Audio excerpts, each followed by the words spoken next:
Scusi di déranger pour la nutrition, s'il vous plaît.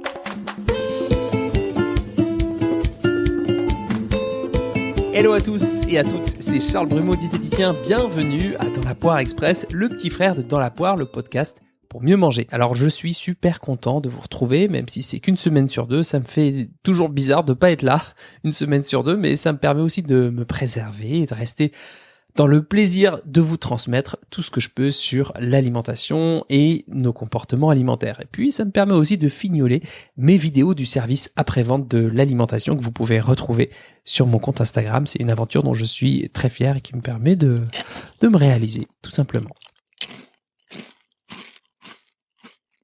Alors, dans cet épisode très court, je vais vous parler des apéros et du temps qu'on passe à se dire « Faudrait que je mange moins de chips, faudrait que j'arrête de manger des chips », puisque sous-entendu, bien, les chips c'est très calorique et ça fait grossir. Alors c'est vrai, c'est sûr, c'est un fait, les chips c'est très calorique, mais sur la question de savoir si ça vous fait grossir, je serai un peu plus réservé, parce que ça dépend de plein de paramètres, de vos apports alimentaires sur toute la semaine, et pas seulement sur un repas ou sur un apéro. Ça dépend de votre sommeil, la qualité, la quantité de sommeil, de votre activité physique, de votre pratique sportive, de vos antécédents de yo-yo ou pas, de votre métabolisme, de la génétique, de vos hormones, bref, de pas mal de paramètres. Alors quand on est à l'apéro et qu'on est tiraillé par une problématique de poids, souvent on anticipe, parfois même quelques jours avant, on angoisse un peu même, on se dit qu'il va falloir faire gaffe, qu'on pourra peut-être piocher dans le bol, mais allez, juste quelques chips bien croustilles parce que c'est quand même rudement bon. Et puis parfois on refuse l'apéro, on se coupe de nos amis, de notre famille parce que la tension est trop forte et surtout parce qu'on se sent en danger face à des aliments souvent très transformés, souvent plus énergétiques que d'autres, qui nous mettent en situation de vulnérabilité. Pendant l'apéro, soit on se l'autorise en mode « allez, j'ai le droit », ou allez, c'est bon, je savoure avec mes potes. Et après, ça dépend de comment se passe le dîner, mais il se peut qu'on s'en veuille, parce que c'est profondément humain de s'en vouloir et d'être traversé par ce type d'émotion. Et ce qui se passe, c'est qu'on pense à une solution par retrait. Je mange des chips, j'arrête de manger des chips. Et ça, c'est très énergivore. On y pense souvent, on y passe pas mal de bandes passantes, et la vie, c'est vrai, devient un peu pénible, un peu dure, parce qu'il faut qu'on tienne, entre guillemets, il faut qu'on tienne. Oui, parce que quand on veut retirer un comportement, on se dit, faut que j'arrête de manger des chips, faut que j'arrête de manger des chips, faut que j'arrête de manger des chips. Dans ma tête, je pense à des chips. Donc le cerveau reste bloqué à l'image précise de ce qu'il faut pas faire. Donc essayer de ne pas faire un comportement, en fait, c'est le truc le plus difficile à faire. Et quand on n'y arrive pas, le sentiment d'efficacité personnelle s'effondre.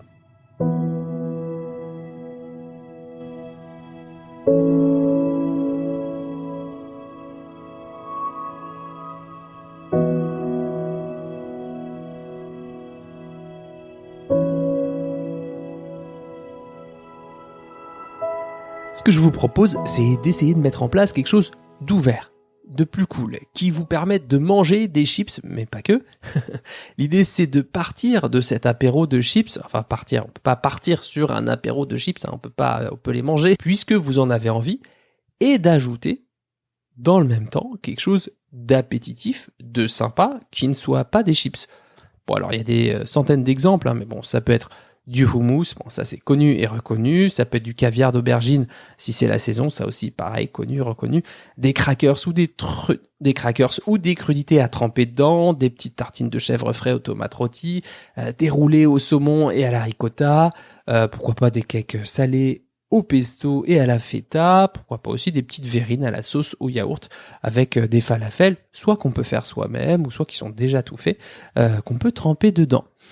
Bon, voilà, vous n'êtes pas forcé d'amener tout ça, mais juste plus vous diversifiez l'offre alimentaire, plus vous avez une table qui est colorée, contrastée, avec des textures différentes. On a de la fraîcheur, de la tonicité, du fondant, du croquant. Et vous voyez ce qu'on fait là ? On passe moins de temps, moins d'énergie à se demander comment éviter de manger des chips. Alors je dis pas que ça règle tout de suite, mais déjà on s'ouvre un peu plus. Si on a vraiment envie de chips, pas de problème, elles sont là. Et on est aussi libre de piocher dans d'autres aliments, d'autres textures, d'autres sensations gustatives. Et finalement, on tente une solution plus écologique, c'est-à-dire compatible avec vos différentes sphères de votre bien-être, c'est-à-dire, là en l'occurrence, d'avoir un apéro plutôt cool, convivial et qui vous permette de nourrir et vos papilles et votre santé. Tenter, c'est un beau mot, ça me fait penser au cimetière marin, un poème de Paul Valéry. Et je crois que la dernière strophe, il dit « Le vent se lève, il faut tenter de vivre ». Moi, j'ai envie de vous dire tenter, parce que comme ça, on se laisse moins embarquer par le monde du problème. Il faut que j'arrête de manger des chips, et on décide de faire un pas de plus vers le monde des solutions. C'est un épisode dont je vous ai déjà parlé dans la Poire Express, sur le monde du problème et le monde des solutions, mais vu que cette question revient souvent en consultation, je me permets de vous le dire autrement et de manière un peu plus concrète. Voilà, j'espère que cet épisode vous aura donné envie de cheminer, d'explorer, d'observer. Pour me soutenir, c'est totalement gratuit. Il suffit de subtiliser un iPhone 5 minutes, d'aller sur l'application Apple Podcast, de mettre au moins 5 étoiles et un avis sincère. Ça prend 1-2 minutes de votre vie et ça aide dans la poire à vivre sa meilleure vie. Abonnez-vous à mon compte Instagram @charlesbrumeau pour du contenu gratuit et quasi quotidien, ou à ma newsletter qui vaut le détour. J'aurai bientôt trouvé une nouvelle solution d'hébergement et je serai bien sûr bien plus régulier que je ne le suis actuellement. Je vous souhaite un bon appétit de vivre et à très vite pour un nouvel épisode dans la poire.